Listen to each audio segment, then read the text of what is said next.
झारखंड में मिशन शक्ति के तहत होगी 178 कर्मियों की भर्ती। चंपई सोरेन कैबिनेट ने दी प्रस्ताव को मंजूरी। जी हां, बता दें कि झारखंड में महिलाओं की सुरक्षा और सशक्तिकरण के लिए बड़ा कदम उठाया गया है। राज्य में केंद्र प्रायोजित मिशन शक्ति का सही तरीके से संचालन करने के लिए 178 कर्मियों की नियुक्ति की जाएगी। राज्य कैबिनेट से आउटसोर्सिंग नियुक्ति प्रक्रिया को स्वीकृति मिल चुकी है। ज्ञात हो कि मिशन शक्ति योजना के तहत संबल और सामर्थ्य घटक कार्यक्रमों के तहत कुल 9 योजनाएं चलाई जानी है। संबल कार्यक्रम के तहत वन स्टॉप सेंटर, महिला हेल्पलाइन, बेटी बचाओ बेटी पढ़ाओ और नारी अदालत का संचालन होता है। इसके अलावा सामर्थ्य कार्यक्रम के तहत शक्ति सदन यानी कि स्वाधार गृह एवं उज्ज्वला योजना, कामकाजी माताओं के बच्चों के लिए राष्ट्रीय क्रेच योजना, कामकाजी महिला छात्रावास, महिलाओं के सशक्तिकरण के लिए केंद्र और प्रधानमंत्री मातृ वंदना योजना शामिल है। ज्ञात हो कि महिलाओं की सुरक्षा और सशक्तिकरण के लिए केंद्र सरकार ने 15वें वित्त आयोग की अवधि 2021-22 से 2025-26 के दौरान विशेष योजना के रूप में मिशन शक्ति की शुरुआत की थी। झारखंड मंत्रिमंडल ने घरेलू उपभोक्ताओं के लिए मुफ्त बिजली की सीमा बढ़ाकर 125 यूनिट करने की दी मंजूरी। जी हां, बता दें कि झारखंड मंत्रिमंडल ने घरेलू उपभोक्ताओं के लिए मुफ्त बिजली की सीमा को मौजूदा 100 यूनिट प्रति माह से बढ़ाकर 125 यूनिट प्रति माह करने के प्रस्ताव को शुक्रवार को मंजूरी दी है। मुख्यमंत्री चंपई सोरेन ने पदभार संभालने के कुछ दिन बाद कहा था कि यह सीमा बढ़ाई जाएगी। कैबिनेट सचिव अजय कुमार सिंह ने कहा कि वर्तमान में 21,72,331 उपभोक्ता 100 यूनिट मुफ्त बिजली प्राप्त कर रहे हैं। अब लाभार्थियों की संख्या बढ़कर 29,15,951 हो जाएगी। अधिकारियों ने बताया कि शुक्रवार को मंत्रिमंडल ने कुल 29 प्रस्तावों को मंजूरी दी है, जिसमें गिरिडीह और जमशेदपुर में डेयरी संयंत्र स्थापित करना तथा उचित मूल्य की दुकानों में 2G नेटवर्क आधारित EPOS मशीनों को 4G उपकरणों में बदलना शामिल है। पारा शिक्षक संघर्ष मोर्चा ने सम्मानजनक वेतन देने की आवाज उठाई।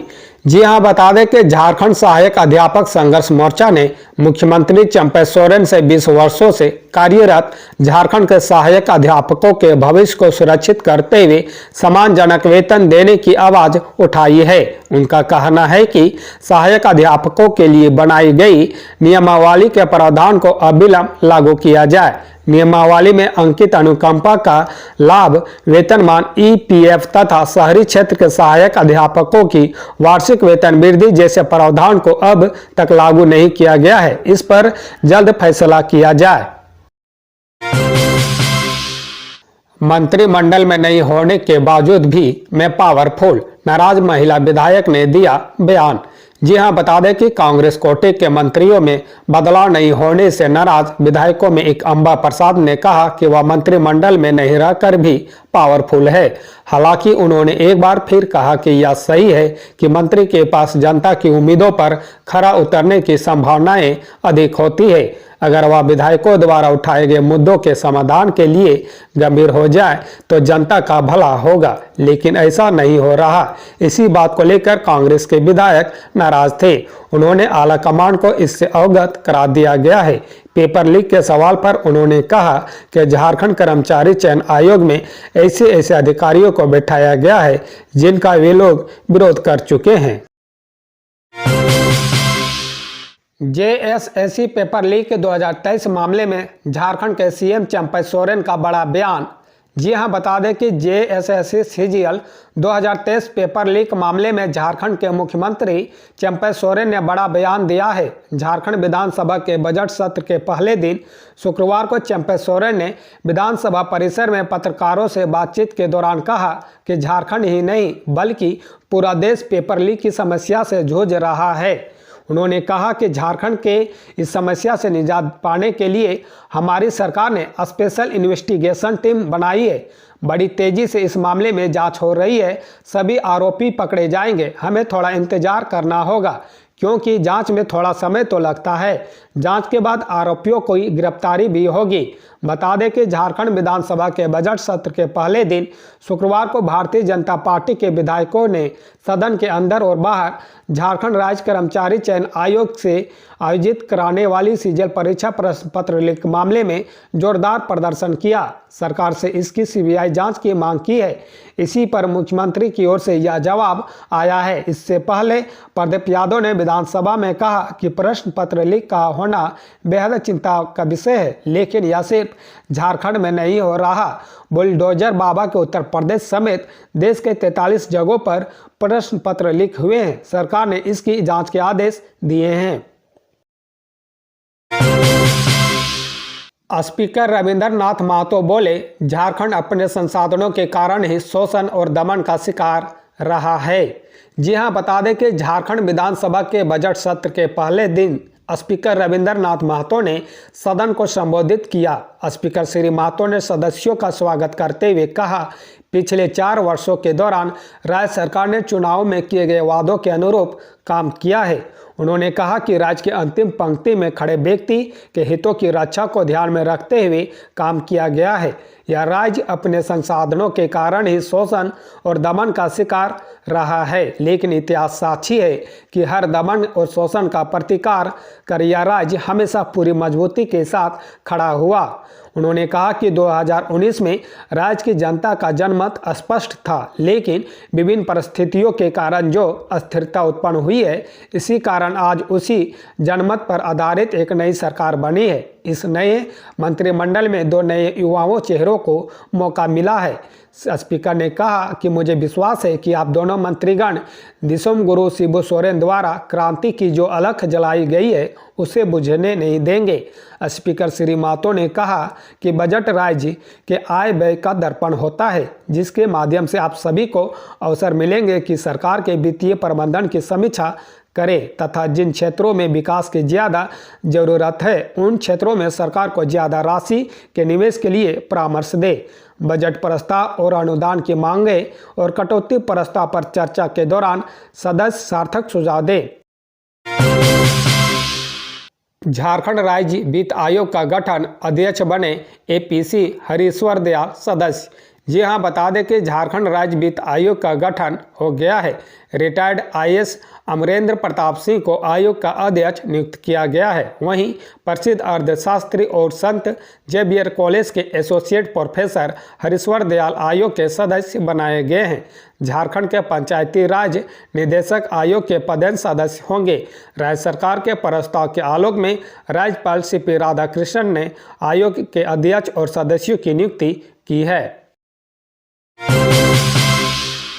झारखंड में पीएम नरेंद्र मोदी रेलवे की 5 परियोजनाओं को करेंगे सलानिया 7,234 करोड़ रुपये आवंटित। जी हां, बता दें कि प्रधानमंत्री नरेंद्र मोदी 26 फरवरी को जमशेदपुर और आसपास 5 आरओबी यानी कि रोड ओवर ब्रिज और आरयूबी यानी कि रोड अंडर ब्रिज का शिलान्यास करेंगे। दक्षिण पूर्व रेलवे की ओर से दी गई जानकारी के मुताबिक झारखंड और उड़ीसा के लिए विकास की कई योजनाओं को धरातल पर उतारा जाना है। इसके तहत झारखंड को 7,234 करोड़ रुपये जबकि उड़ीसा को 10,538 करोड़ रुपये की रेल विकास की परियोजनाओं की शुरुआत की जा रही है। इसके तहत वर्ल्ड क्लास स्टेशन बनाया जाना है। 26 फरवरी को झारखंड में रेलवे के जिन 5 योजनाओं को प्रधानमंत्री नरेंद्र मोदी ऑनलाइन शिलान्यास करने जा रहे हैं उनमें साल गाझोडी रेलवे अंडर ब्रिज, गोविंदपुर में रोड ओवर ब्रिज, बारीगोडा में आरओबी, गालूडी और राखा माइंस में सबवे का निर्माण शामिल है। इन परियोजनाओं का काम पूरा होने से क्षेत्र के लोगों को काफ़ी सहूलियत होगी। पीएम मोदी के शिलान्यास कार्यक्रम के दौरान लोकल सांसद को भी जोड़ा जाएगा। इसके लिए आदेश आ चुका है। सीनियर डीआरएम गजराज सिंह ने चरण ने अधिकारियों को इसके लिए आधिकारिक जानकारी साझा कर दी है। लोकसभा चुनाव से पहले राहुल गांधी को लगा बड़ा झटका। अमित शाह मामले में झारखंड हाईकोर्ट ने याचिका को किया खारिज। जी हां, बता दें कि देश में लोकसभा चुनाव का माहौल बना हुआ है। सभी दल चुनाव की तैयारियों में जुटे हुए हैं। राहुल गांधी भारत जोड़ो न्याय के जरिए जनता के संपर्क साधने में लगे हुए हैं, लेकिन इस बीच कांग्रेस सांसद राहुल गांधी को झारखंड कोर्ट से तगड़ा झटका लगा है। 2018 में अमित शाह के खिलाफ टिप्पणी मामले में कोर्ट ने अपना फैसला सुनाते हुए राहुल गांधी की याचिका को खारिज कर दिया है। अब इस मामले में राहुल के खिलाफ निचली अदालत में ट्रायल चलेगा। राहुल गांधी ने एमपी एमएलए कोर्ट के समन के खिलाफ हाई कोर्ट में याचिका दाखिल की थी, जिसे कोर्ट ने खारिज कर दिया। पिछली सुनवाई में कोर्ट ने अपना फैसला सुरक्षित रख लिया था। बता दें कि राहुल ने 2018 में बेंगलुरु में केंद्रीय गृह मंत्री अमित शाह के खिलाफ आपत्तिजनक टिप्पणी की थी। उस समय बीजेपी के जिला उपाध्यक्ष विजय मिश्रा ने राहुल गांधी के खिलाफ शिकायत दर्ज कराई थी। इसके बाद उनके खिलाफ आपराधिक मानहानि का मुकदमा दायर किया गया था, जिसके बाद राहुल ने ट्रायल कोर्ट में चल रही कार्रवाई को रद्द करने के लिए हाई कोर्ट में याचिका दाखिल की थी। झारखंड के 14 सीटों पर उम्मीदवार उतारेगी असम की गण सुरक्षा पार्टी। सांसद ने कहा, हम आदिवासियों को करेंगे विकास।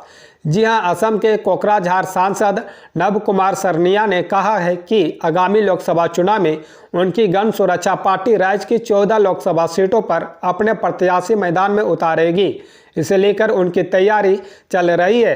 राज्य के सभी सामाजिक लोगों के साथ विचार विमर्श कर उन्हें पार्टी के साथ जोड़ने की प्रक्रिया चल रही है। गुरुवार को प्रेस वार्ता को संबोधित करते हुए उन्होंने कहा कि जिस उम्मीद से झारखंड राज्य का गठन हुआ वह पूरा नहीं हो सका। आदिवासी समाज उद्यमिता में बहुत पीछे है। राज्य के सभी आदिवासी युवाओं को उद्यमी बनाने के लिए कार्य किया जाएगा। आदिवासियों के विकास के लिए ही गण सुरक्षा पार्टी की झारखंड में स्थापना की गई है। भीम मुंडा को झारखंड राज्य की जिम्मेदारी दी गई है। उन्होंने कहा कि झारखंड के सभी वर्गों का विकास हमारी पहली प्राथमिकता होगी। कहा कि बहुत ही दुख की बात है कि झारखंड के पूर्व मुख्यमंत्री हेमंत सोरेन को जेल में बंद कर दिया गया है। हेमंत सोरेन के साथ अन्याय हुआ है। अब हम सभी मिलकर जल, जंगल और जमीन की लड़ाई लड़ेंगे। हमारी पार्टी में SC, ST, दलित और अल्पसंख्यकों को हिस्सेदारी दी जाएगी। विधानसभा का बजट सत्र भारी हंगामे के बाद सदन की कार्रवाई 26 फरवरी तक स्थगित। जी हां, बता दें कि झारखंड विधानसभा में शुक्रवार को बजट सत्र के पहले दिन सदन की कार्रवाई शुरू हुई। सदन में मुख्यमंत्री चंपई सोरेन भी मौजूद रहे। सदन की कार्रवाई शुरू होते ही भाजपा विधायकों ने वेल में जाकर JSS परीक्षा में गड़बड़ी की जांच CBI से कराने की मांग को लेकर प्रदर्शन करने लगे। विपक्ष के हंगामे के बाद सदन की कार्रवाई 26 फरवरी 2024 दिन के 11 बजे तक के लिए स्थगित कर दिया गया है। विधानसभा में वित्तीय वर्ष 2023-24 का तीसरा अनुपूरक बजट पेश किया गया। हंगामे के बीच झारखंड के वित्त मंत्री रामेश्वर उरांव ने वित्त वर्ष 2023-24 के लिए 4,981 करोड़ रुपये का तीसरा अनुपूरक बजट सदन में पेश किया। विधायक प्रदीप यादव ने सदन में कहा कि JSS परीक्षा में गड़बड़ी कोई पहली घटना नहीं है, यह देश में 43वीं घटना है। लेकिन अभी इससे भी बड़ा मुद्दा किसानों का है। देश के अन्नदाता आंदोलनरत है और ये भाजपा वाले चुप बैठे हैं। देश की नींव किसानों पर टिकी है। इस विधानसभा से यह संदेश जाना चाहिए कि हम किसानों के लिए, किसानों के साथ हैं।